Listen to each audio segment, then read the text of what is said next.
j'espère que vous allez bien. Je suis ravie de vous retrouver pour une nouvelle vidéo. Je suis venue à la rencontre de Benny. Merci d'avoir accepté mon invitation. Merci de m'avoir invité. Comment vas-tu? Très bien, et toi? Ça va. Est-ce que tu pourras te présenter à mes abonnés, s'il te plaît? Bien sûr. Bonjour à tous, je m'appelle Benny.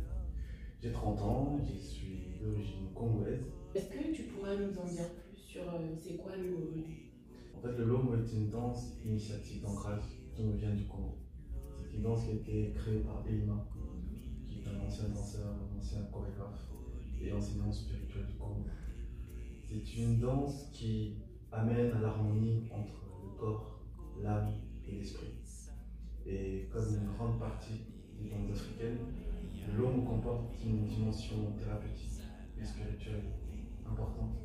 Parce qu'à l'origine, les danses africaines avaient pour objectif d'amener l'individu vers une paix intérieure. Dans les villages, lorsque les anciens dansaient, on ne gesticulait pas. Chaque mouvement était fait en conscience. Chaque mouvement avait une signification, un symbolisme précis. Et le Lomo a repris cette méthodologie. Et l'un des objectifs du Lomo, c'est amener l'individu à créer une cohérence vraiment intérieure, un alignement entre ce qu'il pense, ce qu'il dit et ce qu'il fait. De telle sorte qu'il dit ce qu'il fait et fait ce qu'il dit. D'accord. Et dans le Lomo, il y a 36 mouvements. Chaque mouvement dansé est accompagné d'une intention et une proclamation. Il y a des mouvements qui nous amènent à travailler sur nos peurs, sur l'amour de soi, des mouvements qui nous amènent à travailler sur notre destinée, sur les dons. Les dons, c'est-à-dire qu'est-ce que nous sommes venus partager sur Terre. Ça, c'est vraiment une idée que l'on retrouve dans les traditions africaines. Nous venons sur Terre afin d'apporter plus de paix, plus d'amour, plus de joie, plus de beauté. Et pour cela, le Créateur nous a conféré un certain nombre de dons que nous pouvons utiliser et partager avec les autres. D'autres mouvements nous amènent à travailler sur la confiance, sur notre masculin, sur notre féminin. Et dans le Lomo, il y a aussi cet enseignement selon lequel nous sommes des êtres androgynes. Que nous soyons hommes ou femmes, à l'intérieur de nous, il y a une partie féminine et une partie masculine. Dans le Lomo, on dit que la partie masculine est symbolisée par la volonté du Père, l'intelligence structurelle.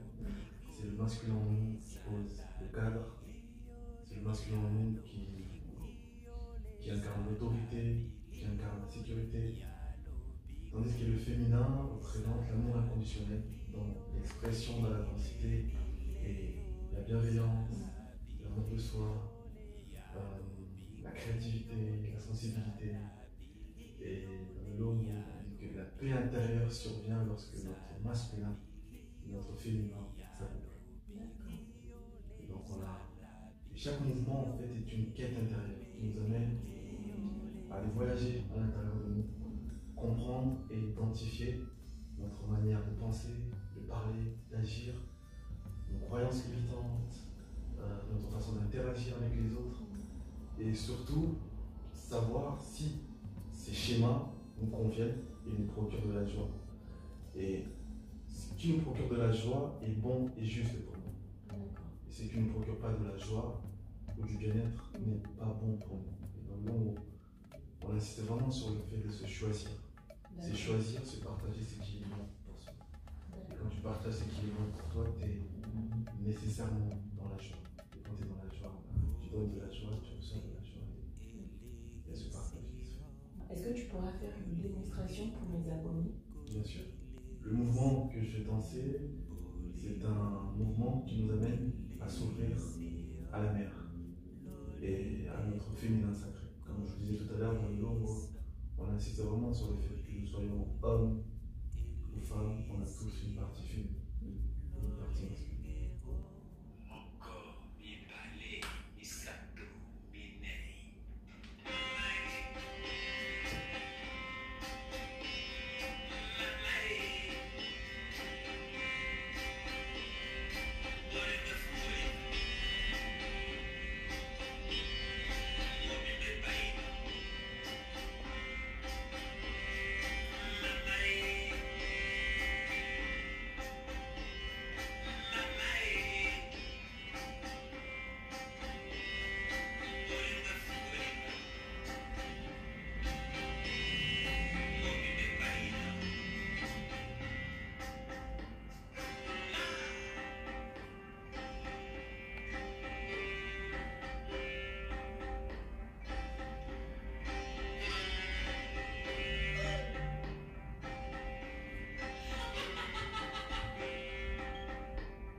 exemple, si on souhaite prendre des cours avec toi, comment on fait?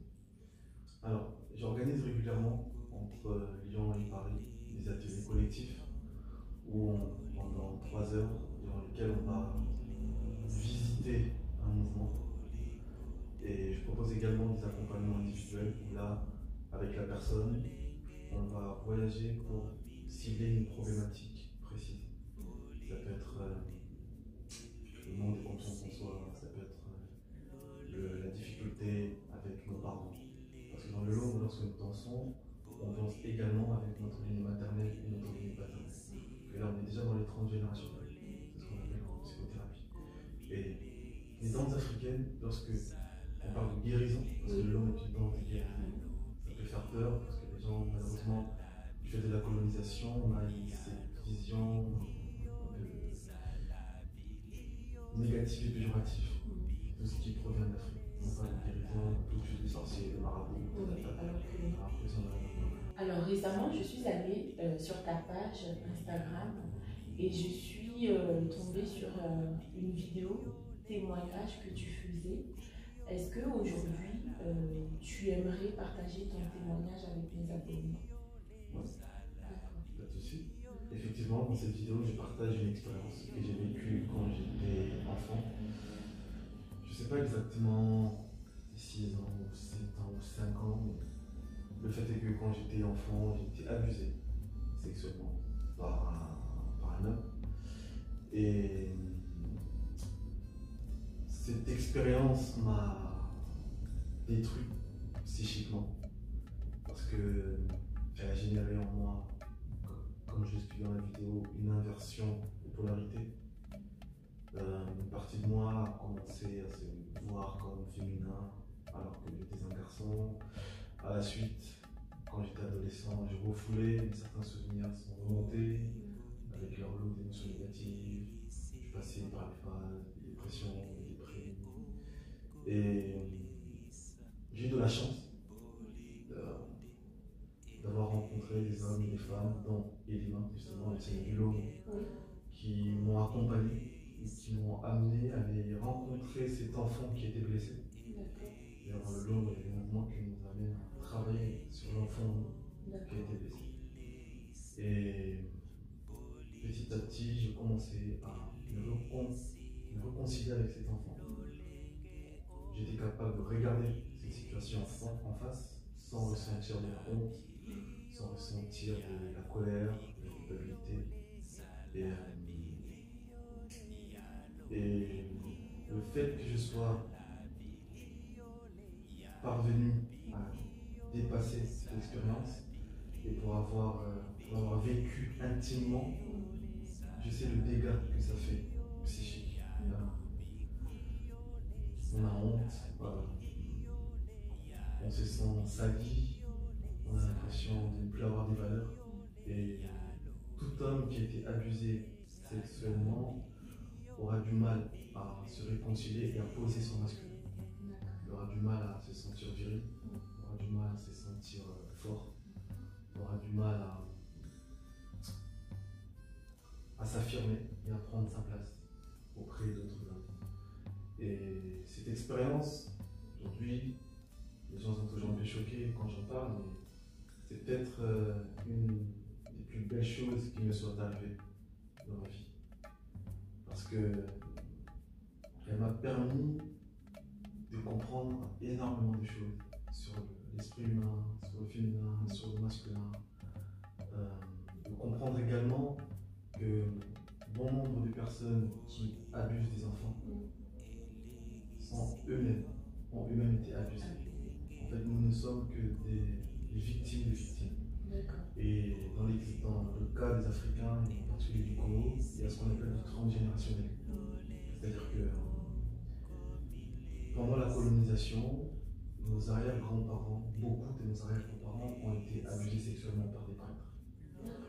C'est ce qui fait que ce traumatisme, en psychothérapie, on parle de fantômes familiaux, c'est-à-dire une structure psychique, émotionnelle non digérée par une personne et qui s'est transmise de génération en génération. Et c'est scientifiquement prouvé aujourd'hui, toute blessure émotionnelle qui n'a pas été guérie et gérée par une personne, elle le transmet à ses enfants, voire jusqu'à 7 générations. Et cette vidéo, je ressentais le besoin d'en parler, parce que libérer la parole, en fait, permet, parce que quand on a été abusé sexuellement par un individu, la plupart du temps, cette personne nous demande de garder le silence. Alors, le fait de garder le silence, c'est comme si on s'enfermait en fait dans une pièce avec cette personne. Et parce qu'au niveau subconscient, le passé et le futur n'existent pas vraiment, et tout se passe dans le moment présent, et bien, cette personne continue en fait de nous violer. Et lorsque nous libérons la parole, eh bien, on invite d'autres personnes à rentrer dans notre esprit et à venir assister à ce viol. Et symboliquement, on se sent soutenu et on commence à trouver la force en soi pour extirper progressivement cette personne de notre psyché. Et puis quand on libère la parole également, eh bien, on a souvent des belles surprises, parce que j'ai des retours de personnes qui ont osé aussi franchir ces pas. Et certains ont aussi des révélations de la part de leurs parents, qui leur ont avoué qu'eux aussi avaient vécu ça quand ils étaient enfants. Et à la suite, ça crée un nouveau rapport entre père et fils. Parce qu'on dit souvent, oui, en Afrique, les mots d'amour sont rares, les Africains ne sont pas affectifs. Là, beaucoup d'hommes ne sont pas affectifs avec leurs enfants parce qu'il y a justement ces traumas. Il y a justement ces agressions sexuelles qui font que beaucoup d'hommes ont du mal à exprimer, à se reconnecter avec leur sensibilité. C'est pas que les Noirs n'expriment pas leurs sentiments, non. Parce qu'on va dans l'inconscient collectif, il y a encore ces traumas. Et j'ai vraiment le sentiment que nous sommes la génération qui est venue pour libérer la parole. Et en libérant la parole, on donne la permission à d'autres personnes de faire de même. Plus nous allons commencer à aborder certains sujets qui sont tabous, plus d'autres personnes vont commencer à avoir de la force et se donner la permission aussi de parler. Et nous, notre génération, plus on va se libérer de ça, plus on va nettoyer l'inconscient collectif de telle sorte que les générations d'après n'auront plus à porter ces bagages, qui d'ailleurs ne nous appartiennent pas, parce que ce n'est que le produit de l'histoire. Tu as beaucoup parlé de libérer la parole. Je suis d'accord avec toi. Vous avez vu ma vidéo où j'ai osé également libérer la parole. Et comment tu as eu le déclic? Enfin, qu'est-ce qui t'a poussé? Qu'est-ce qui m'a poussé à faire cette vidéo? C'est en regardant. Je suis tombé par hasard, bien évidemment, par hasard n'existait pas. Donc, rendez-vous. Je suis tombé sur une vidéo du rappeur Common. C'est un homme qui m'inspire énormément. J'ai grandi avec ses musiques. Et dans la vidéo, Common avoue publiquement qu'il a été abusé sexuellement quand il était enfant. C'est vraiment cette vidéo qui m'a donné de la force. Et se dire que ce n'est pas parce que nous avons été abusés sexuellement que notre vie s'arrête là. Nous ne sommes pas notre passé. J'aime beaucoup ce proverbe de Maasai qui dit: le passé est un pays où je n'habite plus. Et en regardant cette vidéo, j'ai dit: ok, c'est un homme que j'admire, un homme fort, un homme qui m'inspire à oser libérer la parole. Et si lui il a pu le faire, alors peut-être que je peux le faire aussi. Et j'ai franchi le pas. Je ne me suis pas posé la question. En plus, on était le 1er janvier. Voilà, je sentis que c'était à cet instant-là que je devais le faire. D'accord. Est-ce que tu en as parlé à tes parents? Oui. À quel moment? Bien sûr. Il y a eu vraiment un travail intérieur avant d'en parler à mes parents. Avant de faire la vidéo, je vais d'abord parler à ma mère, à mon père et à d'autres personnes, à d'autres membres de ma famille. Et c'est à la suite de ça. Je pense que ce qui m'a donné aussi de la force, c'était le fait d'en avoir parlé à mes parents. Je leur ai raconté. Et je leur ai dit que je comptais en parler publiquement. Je ressentais les besoins d'avoir leur validation. Parce que, mine de rien, il ne faut pas qu'ils apprennent que mon enfant a vécu ça dans une vidéo. Donc je leur en ai parlé et ils m'ont dit: ok, si tu sens que c'est juste, tu dois le faire, alors fais-le.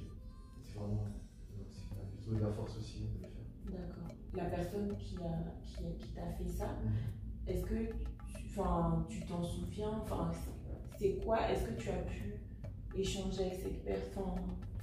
Oui, je m'en souviens, je connais la personne. Et il y a quelques années, je l'avais contacté.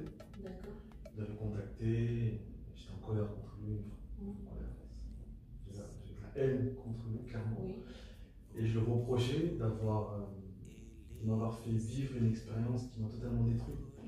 Comme j'explique dans la vidéo, je suis passé par plusieurs phases en fait. Oui. Dépression. La douleur était telle que j'ai eu des pensées suicidaires. En fait, on ne se suicide pas parce qu'on ne veut plus vivre, on se suicide parce qu'on ne veut plus souffrir. Et je m'attendais à ce qu'elle reconnaisse, en fait, qu'elle s'excuse. Sauf que non, elle m'a dit de quoi tu parles, je ne vois pas du tout. Et c'est en travaillant sur moi, j'ai compris également que l'autre, la personne qui nous a fait vivre cette expérience n'est pas obligée de reconnaître pour que nous puissions guérir, pour que nous puissions cheminer vers le pardon. Et le Lingala m'a vraiment permis de pénétrer la profondeur du pardon. Parce qu'en Lingala, le pardon c'est du Bolimbisi. Et dans Bolimbisi, on a le Bo qui désigne le collectif, on a Li qui désigne l'absorption, et Mbisi qui symboliquement représente l'abondance. D'où la métaphore dans la musique de Jésus qui multiplie les poissons. Et lorsque tu donnes le Bolimbisi à la personne ou à toi-même, tu reviens dans ton abondance et dans ton entièreté. Parce que souvent, lorsqu'on a été abusé, agressé, ou on a vécu des traumas dans le passé, on a l'impression, c'est vraiment une impression que cette personne nous a ôté de quelque chose. Cette personne nous a brisé. Et lorsque tu accordes le volume ici, tu prends conscience en vérité que cette personne ne nous a rien pris. Et que c'est que nous sommes au plus profond de nous-mêmes et d'une pureté qu'aucune expérience négative ne peut entacher. Et tu donnes le volume ici, tu reviens dans ton abondance, tu reviens dans ton entièreté, et parce que tu fais cette démarche de revenir dans ton entièreté, tu redonnes aussi à la personne son entièreté. J'ai eu des phases où je haïssais cette personne, je le considérais comme l'agresseur, comme un agresseur, et quand j'ai compris en fait, nous ne sommes que des victimes, j'ai arrêté de voir l'adulte qui m'avait violé, mais plutôt l'enfant qui a été violé et qui souffre. Et c'est là, du coup, je suis passé de la haine à la compassion. J'ai commencé à avoir de la pitié pour ces personnes, d'autant que j'ai découvert par la suite que ces personnes avaient des enfants. Et je priais pour elles en espérant, en souhaitant qu'elles trouvent la force de combattre ces démons et de ne pas refaire la même chose avec ses enfants. Donc, oui, je connais cette personne et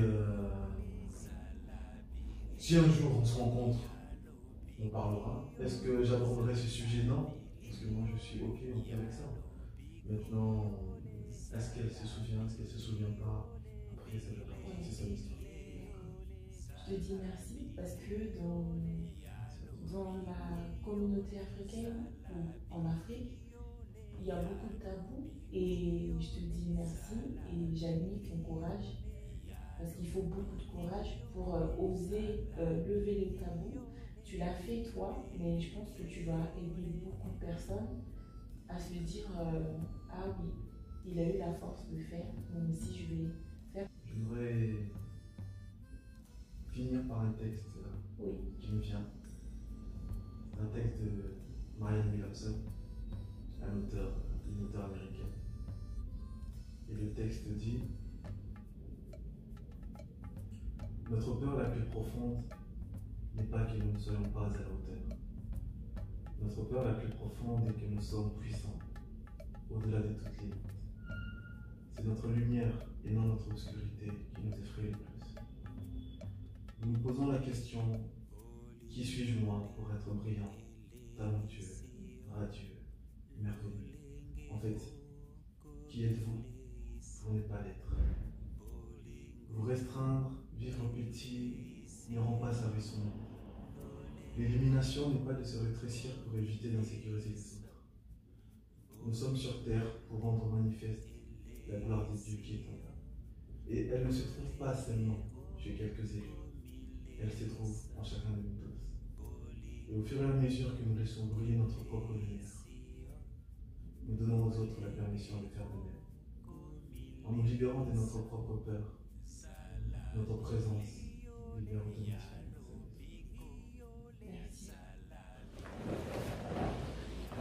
Merci. C'est la fin de cette vidéo. Je vais vous mettre en barre d'infos les contacts de Benny. Si vous voulez prendre des cours, n'hésitez pas. À très bientôt. Merci.